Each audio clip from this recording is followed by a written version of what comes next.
don't think there is a particular suggestion that anyone can give.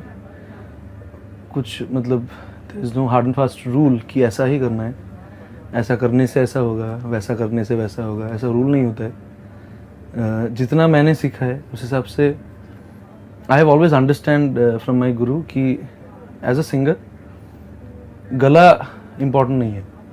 गला is basically your machine. You have that system inside you.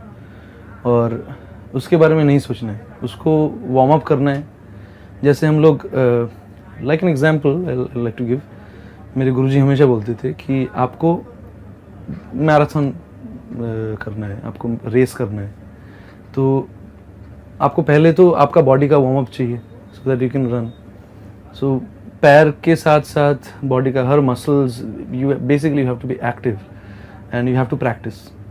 तो practice से क्या होता है, आपका muscles जो फ्लेक्सिबिलिटी है वो आ जाता है and then you target in your brain.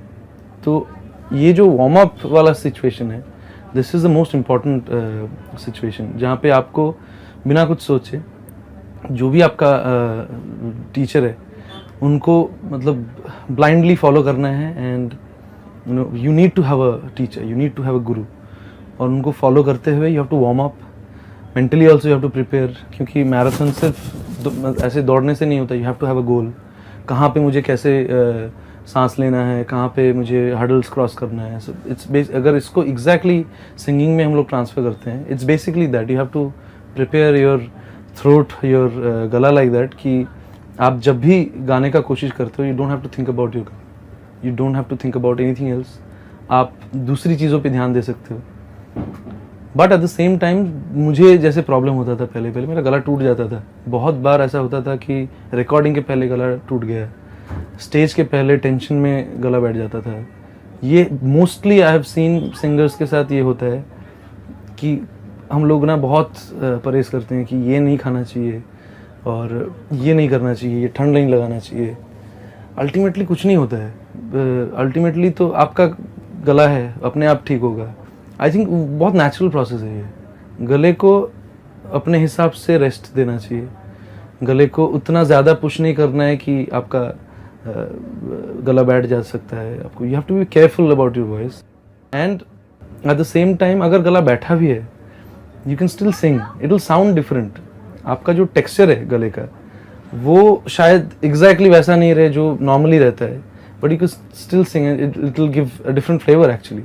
गाना तो दिल से है, गाना दिमाग से है. आपको कैलकुलेशन जो है, आपका टेक्निकल कैलकुलेशन, जो आप सुर का जो कैलकुलेशन है वो आप दिमाग से करते हो और उसको नेचुरली आप प्रैक्टिस करके याद करते हो. उसके बाद you forget about that also. So basically it's a process of unlearning things. आपको you have to be a singer, at the same time you have to become a non singer and deliver. ये जब मैंने सुना था गुरुजी से, it changed everything inside of me. It change the game completely. तो जितने सारे रिकॉर्डिंग्स मैंने किया है आज तक, मेरा गला हमेशा एक जगह पे नहीं रहा है. And I have been really struggling कि एक दिन रिकॉर्डिंग का डेट आ गया और उसी टाइम पे गला बैठ गया और मुझे अभी समझ में नहीं आ रहा है कि मैं क्या बोलूँ म्यूजिक डायरेक्टर्स को. But I have only remembered that suggestion that my guruji has given me कि don't worry about it, go there. जो भी गले का हालत है उस हिसाब से गाओ. इवन उस्ताद आमिर खान साहब, एक एग्जाम्पल है. एक दिन उनका गला ख़राब था, उनका एक रेंज तक लिमिटेड था.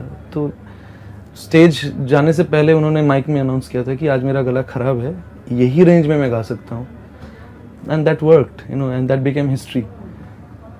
So this my suggestion is, आप सिर्फ गाने के बारे में सोचो. आपका बॉडी, आपका गला जो है वो अलग पार्ट है. वार्म अप करो एंड गाने के टाइम पे just forget everything and just concentrate on the lyrics, concentrate on the situation and sing your heart out.